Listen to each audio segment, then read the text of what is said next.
When the weather forecast looks like a football score, 24 to 15, that's 24 degrees with 15-mile-an-hour winds, well, you've got a couple of options. One is you can stay inside, build a fire, and roast some chestnuts. The other option is to get out your cold weather gear, head out to the water, and experience some of the best inshore fishing of the year. As for me, well, I'm going fishing.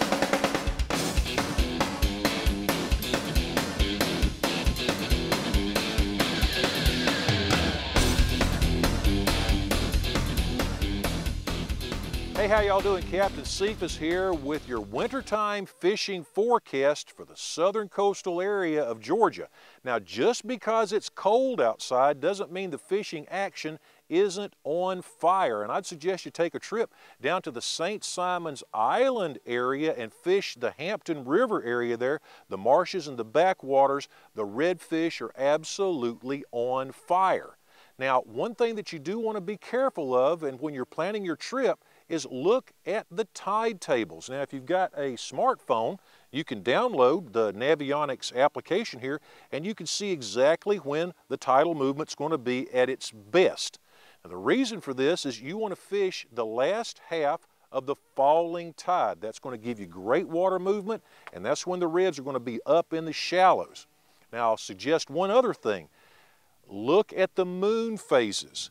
Typically speaking, the full moon and the new moon are not necessarily the best times to be fishing because you have such a great amount of water movement. You could have 10-foot tides down here.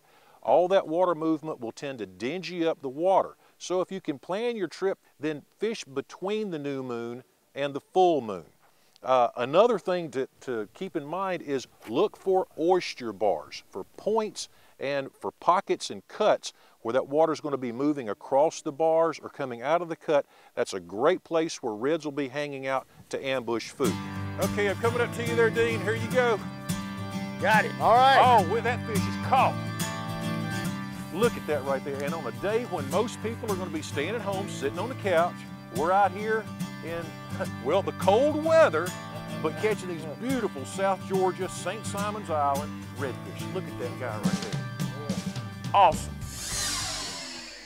Now, the tackle that we're using today, it's about as simple as it gets. If you've got some bass fishing gear at home, then you're ready to go red fishing. This is a 10-pound class outfit, and there's so much fun with these big reds. I've got a Qualia NLF 30 10-pound class spinning reel and a Coach's redfish stick here. This is a 7-foot rod with a pretty fast tip on it.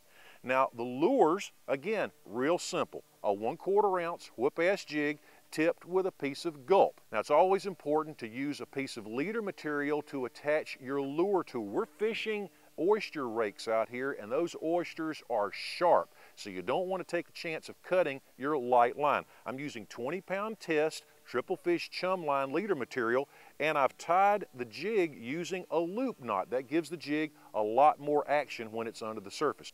So light tackle equals lots of fun, and that's your nuts and bolts tip. One other thing for wintertime fishing, again, the water's cold, so the fish are going to be a little lethargic, a little sluggish. Slow your presentation down.